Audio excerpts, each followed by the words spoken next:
दोस्तों आज हम समझेंगे संज्ञा के बारे में। संज्ञा जिसे इंग्लिश में नाउन कहा जाता है, तो इसकी डेफिनेशन है संज्ञा किसी व्यक्ति, वस्तु तथा स्थान आदि के नामों को संज्ञा कहा जाता है। जैसे कि हर एक ऐसी वस्तु, व्यक्ति या स्थान जिसका कोई नाम है वो संज्ञा है।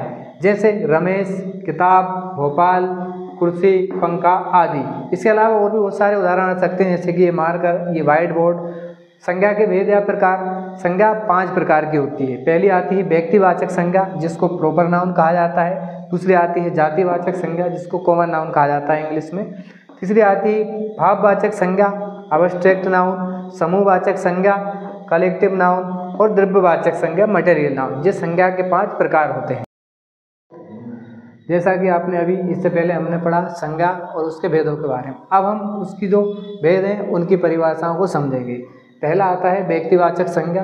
व्यक्तिवाचक संज्ञा ये क्या होती है? जैसे कि जिससे किसी व्यक्ति, वस्तु या स्थान आदि के नामों का बोध हो तो उसे व्यक्तिवाचक संज्ञा कहा जाता है। उदाहरण नीरज, किताब, गोवा, पंखा, राधा आदि।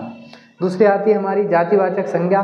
जातिवाचक संज्ञा क्या होती है? जिससे किसी जाति भर का बोध हो। क्या हो? जिससे किसी जाति भर का बोध हो उसे, तो वह जातिवाचक संज्ञा कहलाती है। उदाहरण मनुष्य।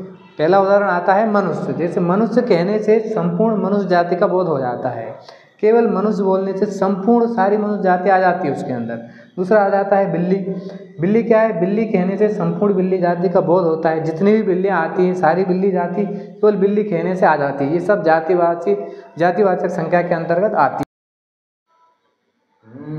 तो तीसरी हमारी आती है भाववाचक संज्ञा। तो भाववाचक संज्ञा होती है जिससे किसी व्यक्ति, वस्तु के गुण, दोष, धर्म, स्वभाव, आचरण आदि का बोध हो तो वह भाववाचक संज्ञा कहलाती है।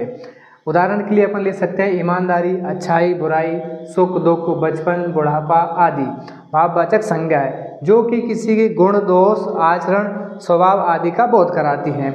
चौथी हमारी आती है समूहवाचक संज्ञा। समूहवाचक संज्ञा क्या होती है? जिससे किसी समूह भर का बोध हो। क्या हो? जिससे किसी समूह भर का बोध हो यह समूहवाचक संज्ञा कहलाती है। समूहवाचक संज्ञा का संबंध समूह से होता है। समूह उदाहरण, इसका हम उदाहरण समझेंगे भीड़। क्या समझेंगे? भीड़। भीड़ से यही पता चलता है कि किसी चीज़ का समूह इकट्ठा हुआ है, तो किसी चीज़ के लिए इकट्ठा हुआ है। दूसरा उदाहरण ले सकते हैं मेला। मेला का संबंध भीड़ से ही होता है जो किसी खास संयोजन के लिए एक जगह पे इकट्ठा होता है।